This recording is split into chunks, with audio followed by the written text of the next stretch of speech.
Welcome back to Mad Hatter's Civil War history.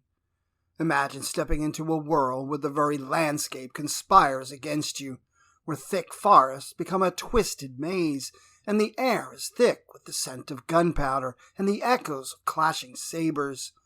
Welcome to the Battle of the Wilderness in May of 1864 in Virginia's dense and foreboding wilderness. This wasn't just any battle, it was a brutal, fiery clash during the American Civil War that saw General Ulysses S. Grant pitted against General Robert E. Lee. The dense underbrush and tangled trees turned conventional warfare tactics on their head, creating a battlefield that was as deadly as the enemy itself. The wilderness was a place where visibility was limited. Fires ignited by the chaos spread rapidly, and soldiers found themselves in hand-to-hand combat in an environment where organized formations were nearly impossible. It was a fight for survival in a world gone wild. Join us as we unravel the strategies, the heroics, and the grim realities of this intense battle. See how the terrain shaped the course of history, and how the indomitable spirit of the soldiers defined the outcome. Don't forget to like, comment, and subscribe for more deep dives into the most pivotal moments of American Civil War history.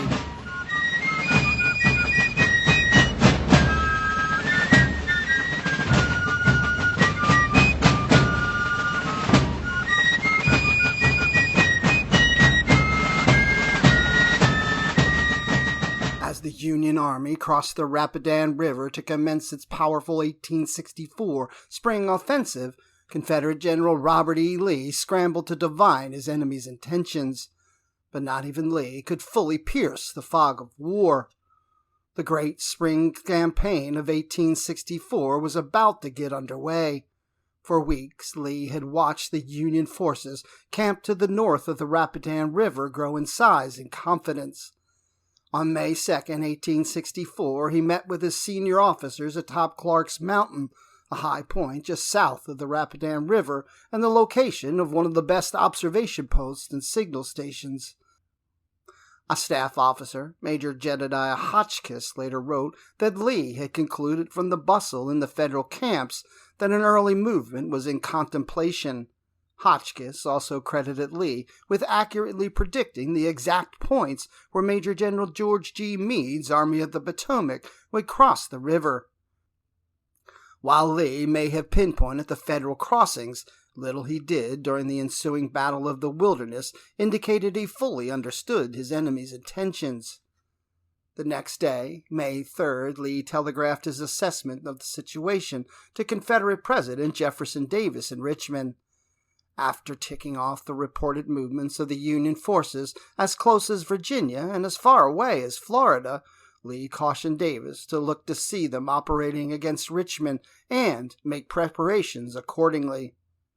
During the night of May 3rd, Lee was disturbed by reports from Clark's Mountain that the Union Army had begun to move. A query to the signal station brought back word that it was too dark to determine the precise direction of the Yankee movement.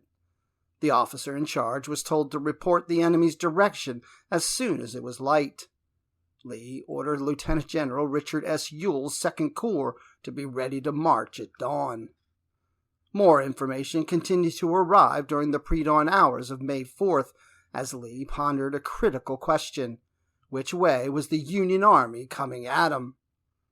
Would the Federals feint to the east and then bring the weight of their strength against Lee's western flank?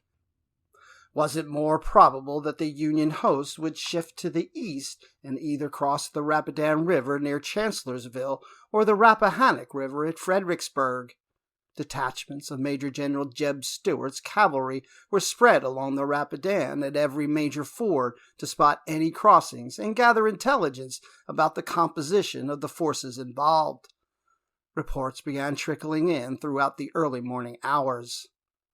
The weather was clear on May 4th, and Lee's spotting stations had no trouble gauging the direction of the enemy's march. At 9:30 a.m., word came that the Federals seemed to be moving to the right and heading for Germania Ford and Ely's Ford. Although Lee had correctly guessed the locations of the crossings and had been positively informed of the northern march routes, it was not until midday that he became convinced that the Union columns were definitely moving to his right. Only after making that determination did he allow his own various army corps to begin their marches. Orders went out to Ewell, whose men had been standing ready since dawn, to move his 17,000 men east along the Orange Turnpike. At the same time, Lieutenant General A.P. Hill was told to march his 3rd Corps, some 22,000 strong, east from the Orange Courthouse area. Deciding to play it safe, Lee ordered Hill to leave one of his divisions under Major General Richard Anderson to watch the river, just in case the enemy tried to slip behind him. Lee's remaining infantry corps, Lieutenant General James Longstreet's 1st Corps, had been serving in the Western Theater and had only returned in late April. Minus a division on detached duty, the 1st Corps numbered just 10,000 men. It was camped around Gordonsville, 10 miles southwest of Orange Courthouse. Lee's operative plan anticipated the 3 corps forming a continuous north-south line, and Longstreet's route was designed to bring his men up on Hill's right flank, even as Hill himself took station off Ewell's right. Not long after midday, Lee broke camp and rode eastward with his staff, finally stopping in New Veersville about 6 p.m. Soon after setting up his headquarters in a small woods near the house of a family named Rhodes, Lee sent off another note to Davis suggesting that he still had not figured out the enemy's intentions. "You will already have learned that the army of General Meade is in motion and is crossing the Rapidan on our right," Lee wrote. "Whether with the intention of turning towards us and attacking or moving away from us towards Fredericksburg, I am not able to say." It was the disposition of his own forces that commanded Lee's immediate attention. Ewell's corps, which had started the day's march closest to where the enemy was crossing the Rapidan and had less of a winding road to follow, would make first contact. Lee called upon his assistant adjutant general, Lieutenant Colonel Walter Taylor, and briefed him about the orders for Ewell. Taylor then set down Lee's comments in a note he sent off to the 2nd Corps commander at about 8 p.m. "General Lee," Taylor told Ewell, "wishes you to be ready to move on early in the morning." If morning found the enemy moving toward Fredericksburg, Ewell was to push on after him. If, on the other hand, the Yankees were there to fight and were moving toward Ewell's men, Lee wanted Ewell to take up a defensive position along Mine Run, the same position that he had successfully held against another Union movement the previous November. Lee omitted 2 obvious scenarios from his briefings, or perhaps Taylor simply neglected to include them. What if the Federals were taking up a defensive position of their own? What if they were moving south instead of east or west? By not mentioning what he wanted Ewell to do in those circumstances, Lee in effect limited Ewell to his general statement of purpose, which was to bring the enemy to battle as soon as possible. With this purposeful, vague phrasing, Lee opened the door to a series of events that would bring his forces to the brink of disaster the next day in the fast-developing Battle of the Wilderness. Lee did not get much sleep that night. Each hour brought another courier with new bits of information that had to be weighed and evaluated. Lacking sufficient staff to handle the work, it fell to the Army commander to process the confusing odds and ends. Around midnight, a rider brought a message from Stuart stating that the enemy's main body lay near Wilderness Tavern. Lee realized by the early hours of May 5th that the Federals had marched into the wilderness and suddenly stopped. He also knew that they were grouped into 2 large columns, one crossing by way of Germania Ford, the other farther to the east via Ely's Ford.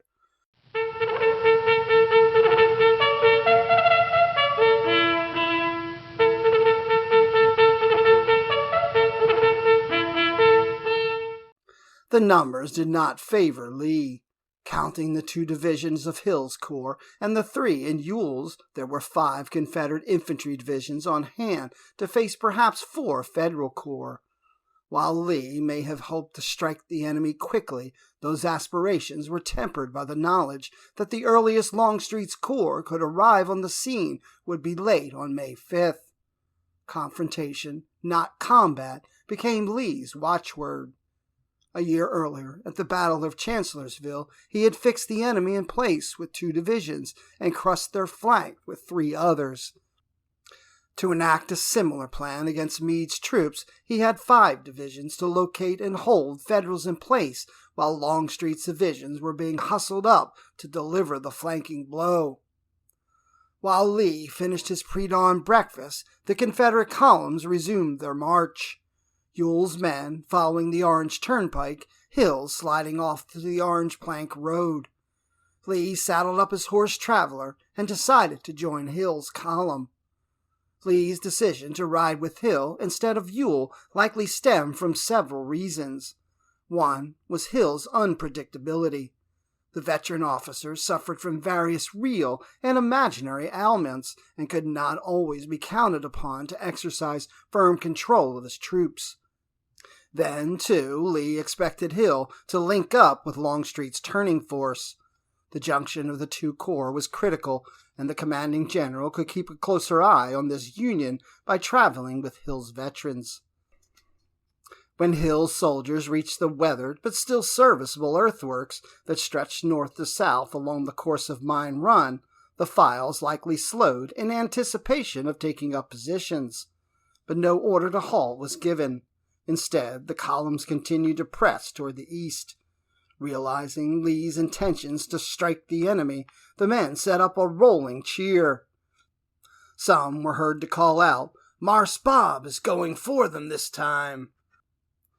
No solid contact with the Federals had occurred when around 6:30 a.m. Ewell's aide, Major Campbell Brown, reported to Lee that Ewell had met token resistance and intended, per his understanding of Lee's instructions, to push on until he found them in force.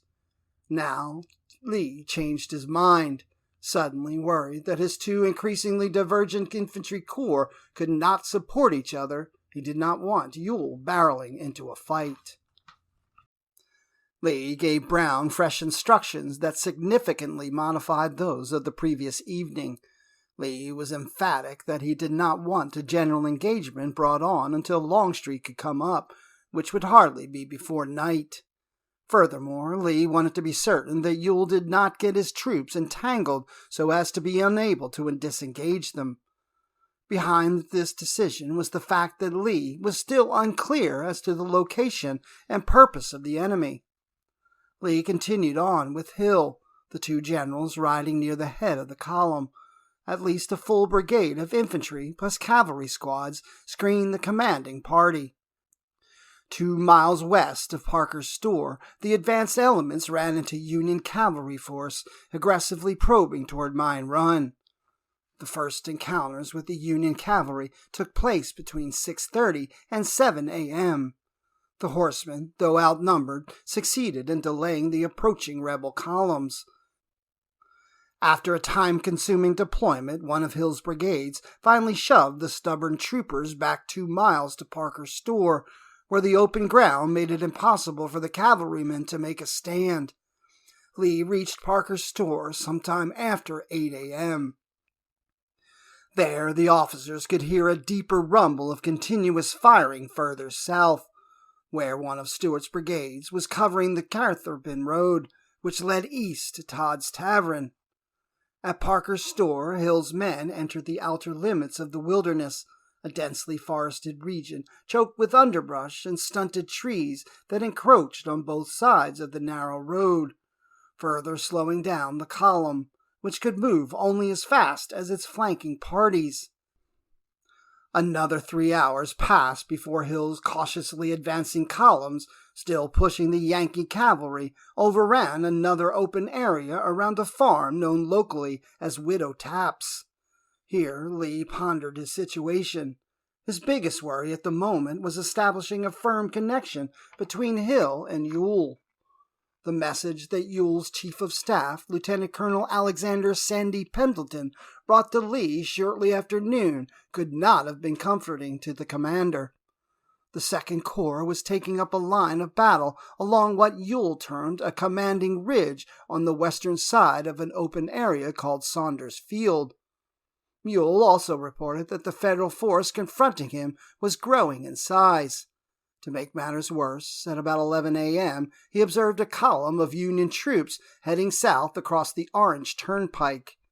This would put them on course to enter the gap that yawned between Ewell and Hill. Lee told Pendleton that he preferred that Ewell not bring on a general engagement before Longstreet came up. After making a sweep of the Tapp Farm area, Hill's advance elements disappeared into the gloom of the wilderness as they continued to press the Union troopers. Lee dismounted and sat with Hill under a shade tree to discuss the developing situation. Not long after they began talking, Stewart checked in with news about the fighting along the Catherine Road. The officers were deeply engrossed in their discussion when, without warning, a line of Union skirmishers eased out of the woods, stepping into the sunlit fields not 200 yards away.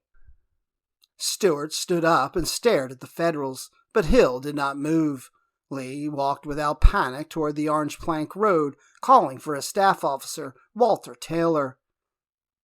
He reached his horse and mounted, which seemed to be the signal for everyone else to climb onto their horses, save Hill, who wasted little time scooting for cover on foot. Startled by the flurry of activity, the Federals hurriedly withdrew back into the dense woods. Closer at hand, Hill's slow progress down the Orange Plank Road had stopped. The stubborn Union cavalrymen had been replaced by infantry of the Federal Sixth Corps. To underscore the increasingly tense situation, Hill's artillerymen began to set up battery positions on a north-south line along a rise in Widow Tapp's clearing. Another emissary from Ewell arrived, bringing news indicated no change in the tactical situation at Saunders Field. The message from Ewell also confirmed his intention to pull back to Mine Run entrenchments and dig in if he was attacked. Lee did not like the sound of Ewell's plan and realized Pendleton had not properly explained the new orders to his commander. Lee explained that the Corps was to fall back to Mine Run only in the event it could not hold its position, an important clarification. Not long after the messenger disappeared, heavy firing was heard from Ewell's direction.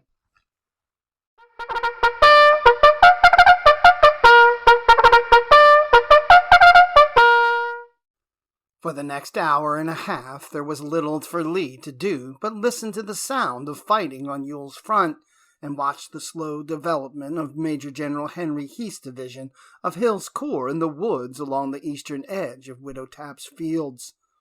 Hasty, fragmentary reports from Ewell were difficult to piece into a coherent picture. Finally, with the firing showing no signs of letting up, Lee imposed himself on Hill to direct his other available division, Major General Cadmus M. Wilcox's, be shifted north to connect with Ewell. This took place between 2:30 and 3 p.m. According to Wilcox, the move through the dense woods was slow for the first half mile. Then his leading regiment surprised and captured an enemy party, including several officers. At the same time Wilcox was wedging his way northward through the shadows of the wilderness, Lee decided that it would be wise for Heath's men to possess the Brock Road crossing, which lay about a mile east of the Tapp Farm. He sent a staff officer to Heath with instructions to occupy the intersection if it could be done without bringing on a general engagement. Heath in turn sent back word that the enemy was posted in strong force and he did not know if he could take the position. The nervous officer asked Lee for a preemptive command to advance, which Lee declined to provide. Not long after 3 p.m., the firing on Ewell's front subsided into sporadic shooting, indicating that he was holding his own. Given Lee's desire to probe the enemy but not bring on a general engagement, that was good news.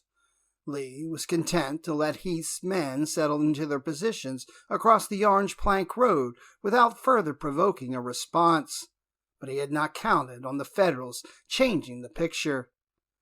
At approximately 4:30 p.m., Union troops violently attacked Heath's line.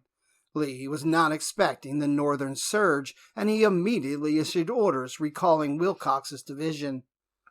The Federal attacks roaring westward along the Orange Plank Road consisted of elements of the 2nd and 6th Corps, joined at the end of the day by portions of the 5th Corps, under the overall coordination of Major General Winfield Scott Hancock. Problems inherent in deploying so many men in the dense underbrush, along with the fierce defense mounted by Heath's men, ended the Federal attack at dusk, just short of a decisive breakthrough. The fighting sputtered out at around 9 p.m. Meanwhile, Lee dictated 2 messages for Ewell. The first, at 6 p.m., noted that the enemy have made no headway in their attack against Hill. Lee had previously expected Longstreet's arrival late on May 5th, but now he told Ewell that he was hoping to have the 1st Corps on hand the following morning.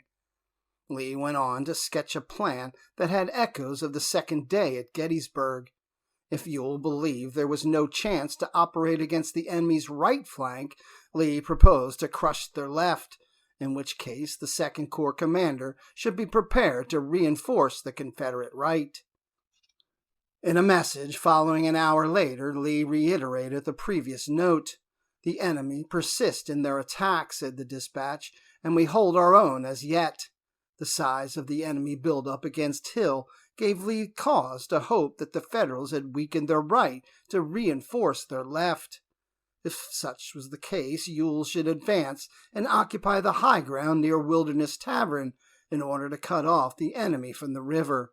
If not, Lee repeated, you must be ready to support our right. Ewell's reply arrived about the time the firing ended. He had taken some hard knocks from 2 enemy corps, which, he was proud to proclaim, his men had bested. Major General Gouverneur K. Warren's 5th Corps were very roughly handled, and Major General John Sedgwick's 6th repulsed handsomely. His own losses were not large, and his men had entrenched the whole line and could hold it. "If I attack at daylight, on which point I ask your views," Ewell continued, hedging his bets, "I will attack Sedgwick." At 11 p.m., the Army of Northern Virginia commander sent a message to Secretary of War James Seddon in Richmond, summarizing the day's bloody events. "The enemy crossed the Rapidan yesterday at Ely's and Germania fords," Lee wrote. 2 corps of this army moved to oppose him, Ewell's by the old turnpike and Hill's by the plank road. They arrived this morning in close proximity to the enemy's line of march. A strong attack was made upon Ewell, who repulsed it, capturing many prisoners and 4 pieces of artillery.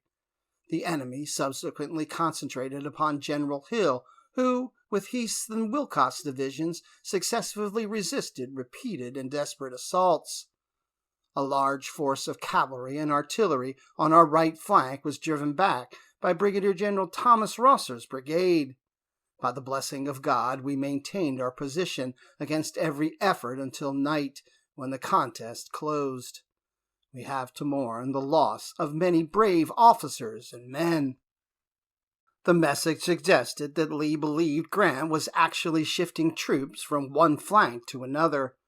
That movement was taking place to a small degree, but most of the Federals who had fought Ewell throughout the day were still in place as night fell, while the bulk of those troops who attacked Hill had been positioned on that flank all the time. No hint was given regarding Lee's plans on May 6, likely in the case of the message was captured or intercepted, nor was there any mention of Longstreet. In fact, Lee had been thinking often of Longstreet. Shortly before he sent off his 6 p.m. dispatch to Ewell, Lee changed Longstreet's orders. Instead of swinging into line alongside Hill, the 1st Corps was to march in support of Hill. Lee chose as aide-de-camp Lieutenant Colonel Charles Venable to deliver the important message, and the young officer dashed off to find Longstreet's much-awaited soldiers. The fighting along the Brock Road was not entirely over when Venable returned. The aide reported that Longstreet had received the message and by way of reply had made it clear that his troops would be up in the morning when Lee needed them. Lee apparently felt that Venable had failed to transmit a proper sense of urgency. He turned to Stuart, who promised that he would see to it that Longstreet was given a clear picture of the Army's perilous condition. Stuart delegated the task to his chief of staff, Major Henry B. McClellan, who set off at once. When McClellan returned shortly after 10 p.m., it was not with the news that Lee won it.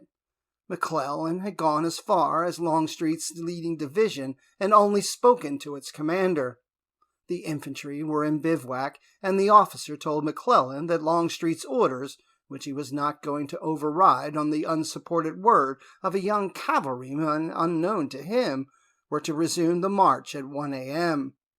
Still not convinced that Longstreet fully appreciated how bad things were along the Orange Plank Road, Lee rustled up another courier, Catlett C. Teleferio, and directed him to locate Longstreet and urge him to use the utmost diligence in coming to his assistance.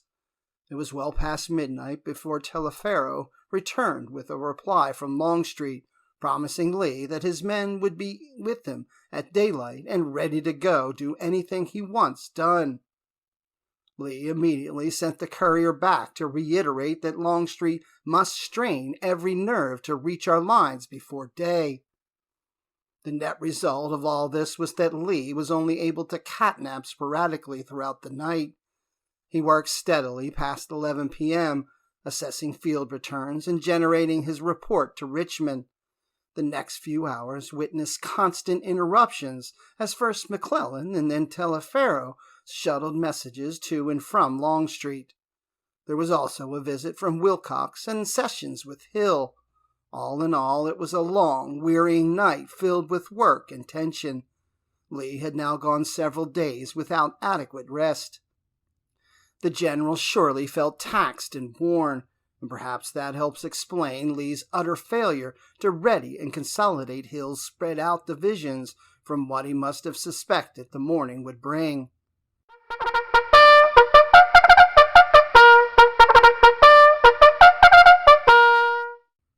At 5 a.m., with pile-driver force, units of the 2nd, 5th, and 6th Corps smashed into Hill's zigzag lines.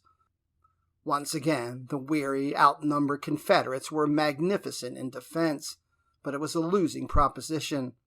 To the repeated calls for assistance, Lee sent back an urgent appeal that they hold on until Longstreet arrived. Showing the strain of the situation and excessive sleep-deprived nights, Lee untypically lost his composure. At one point, he spotted Brigadier General Samuel McGowan moving back with the sluggish ebb tide.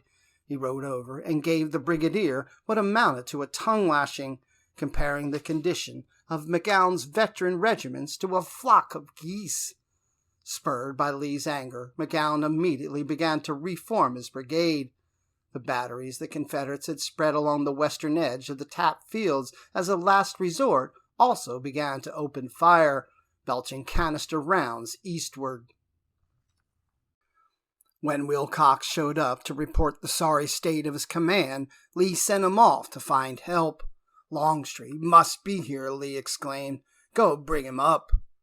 Meanwhile, enemy bullets were beginning to spatter against the artillery pits, where Lee was giving directions and assisting Hill in rallying and reforming his troops.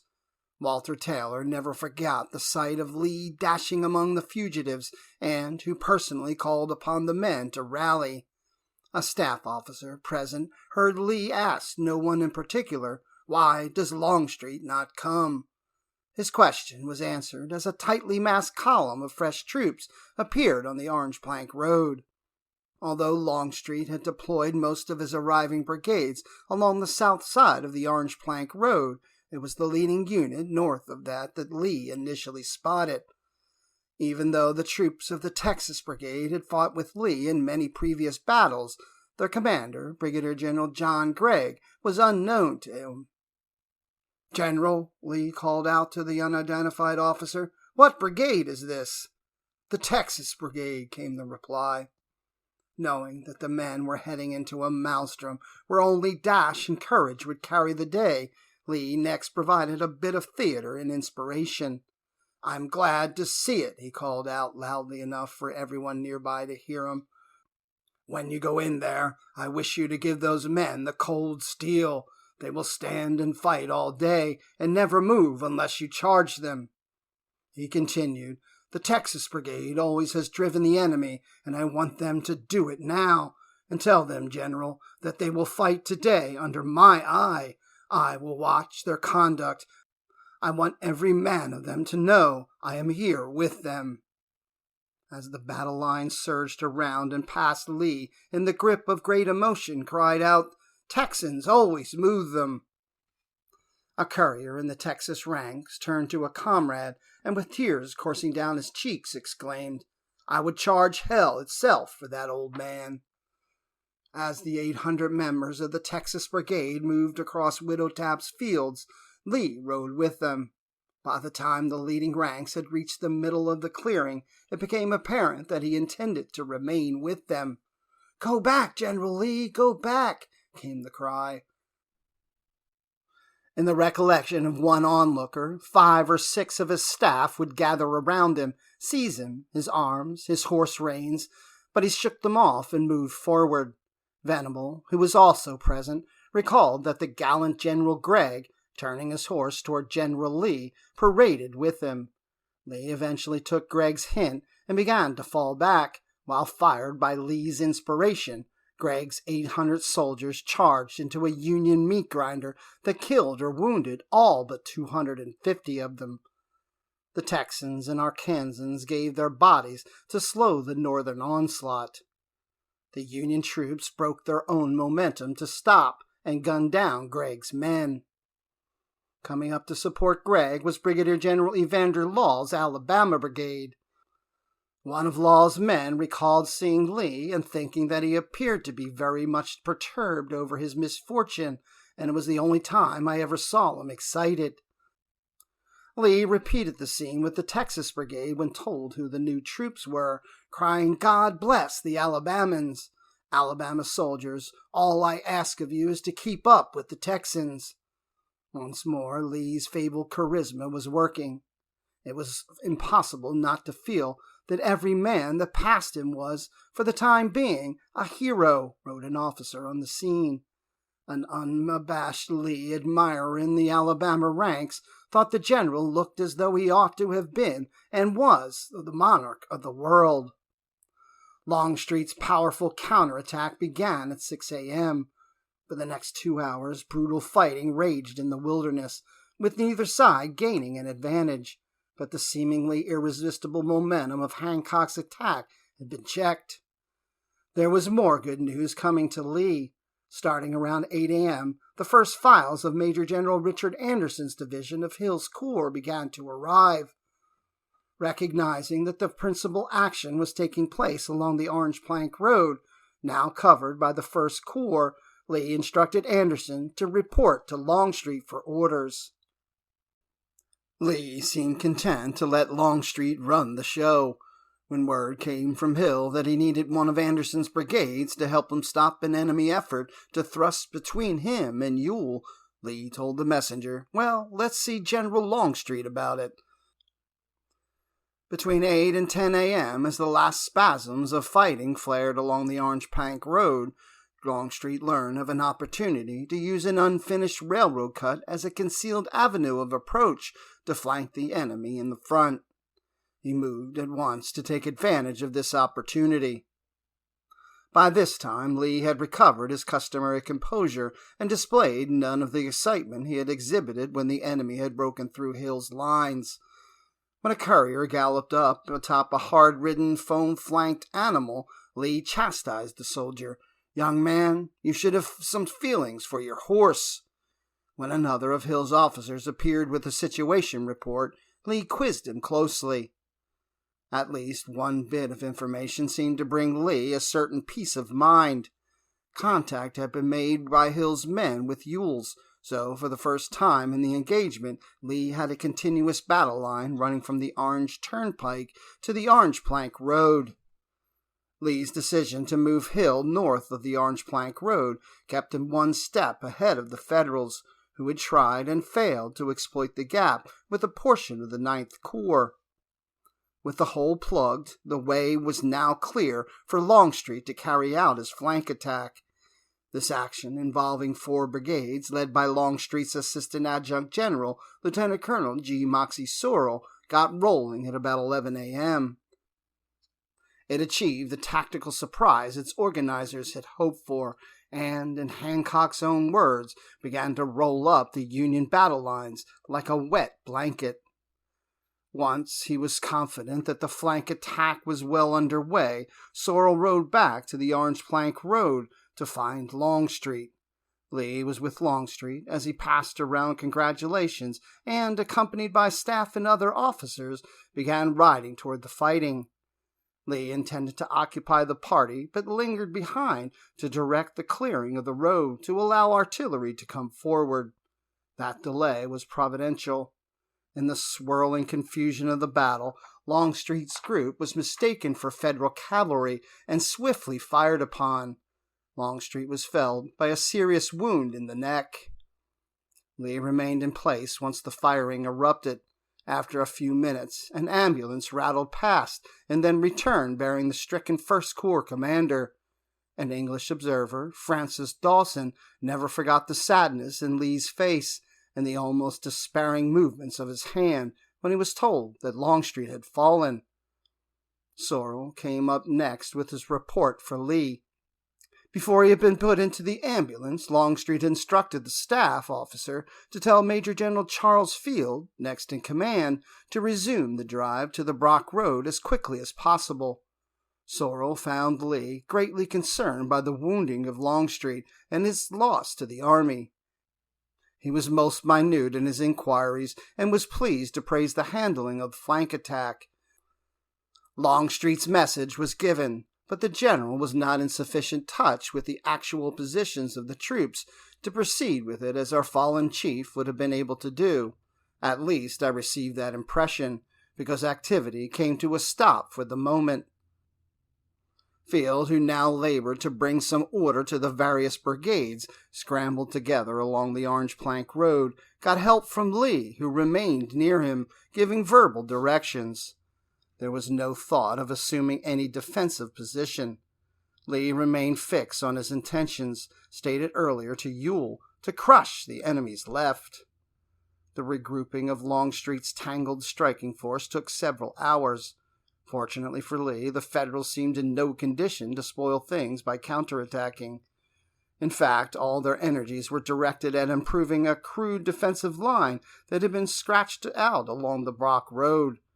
During the lull, sometime between 2 and 3 p.m., Lee rode north to meet with Ewell.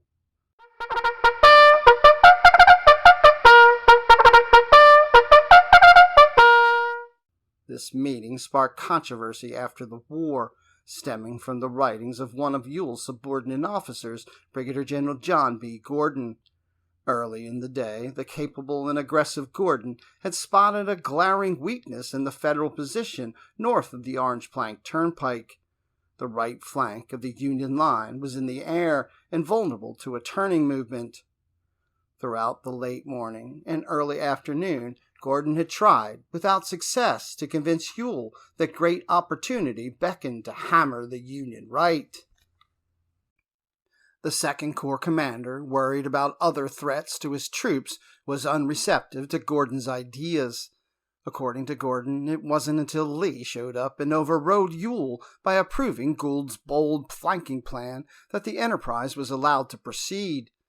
It is not known exactly what Lee said to Ewell, but not long after the meeting, the Second Corps commander gave Gordon the approval to begin the attack he had been seeking. It took until nearly dusk, however, for the flank attack to begin. While initially successful, it inflicted no serious damage on the Union Army. After the war, in a conversation with William Preston Johnston, Lee was quoted as saying that Ewell showed vacillation at the Wilderness that prevented him from getting all out of his troops he might. Well before 4 p.m., Lee was back near the Orange Plank Road, where the follow-up attack was at last ready. Nearly 4 hours had passed since Longstreet's wounding, and in that time the enemy had been relatively unchallenged. Nothing Lee had seen in the performance of the Federal troops in 2 days of fighting suggested that the soldiers were of poor caliber or that the leadership was inept. Yet, for reasons never explained, Lee had no second thoughts about ordering the troops massed on either side of the Orange Plank Road to assault Hancock's firmly entrenched line. The southern push along the Orange Plank Road began shortly after 5 p.m., and matched valiant offense against determined defense. The Federals, behind earthworks and backed by cannons, had the odds in their favor, and despite a few scary moments, they held on. After the attack failed, Lee rode glumly back to his headquarters at the Tap House. Upon reaching his tent, Lee immediately wrote a report of the day's action. The message sent to Richmond was another masterful Lee exercise in terseness and positive spin. Early this morning, as the divisions of General Hill, engaged yesterday, were being relieved, the enemy advanced and created some confusion. The ground lost was recovered as soon as the fresh troops got into position and the enemy driven back to its original line. Afterward, we turned the left of his front line and drove it from the field, leaving a large number of dead and wounded in our hands.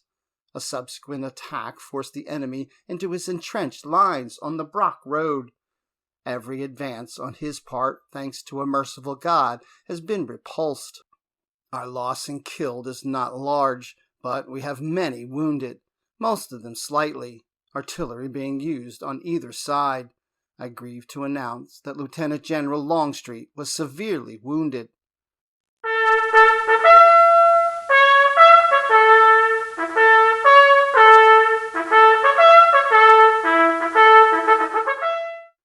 More by instinct than actual order, Lee's Army of Northern Virginia strengthened its lines during the night. The next time the enemy came at them, the Southern soldiers would be ready, those that were left standing, that is.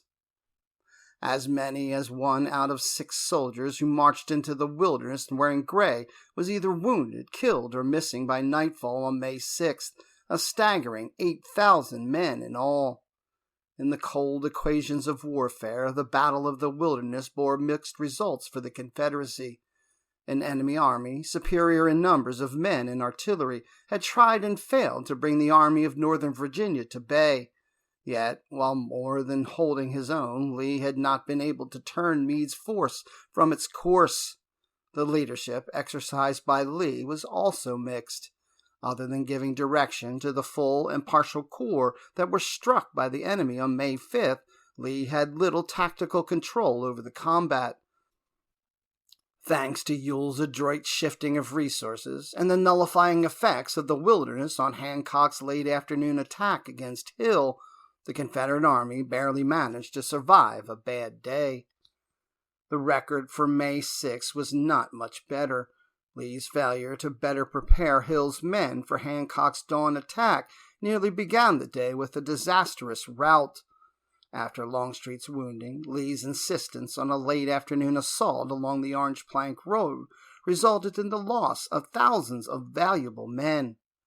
The Wilderness had triumphed over Lee on those 2 days. In the gloomy, smoke-filled forests, not even Robert E. Lee had been able to pierce the fog of war.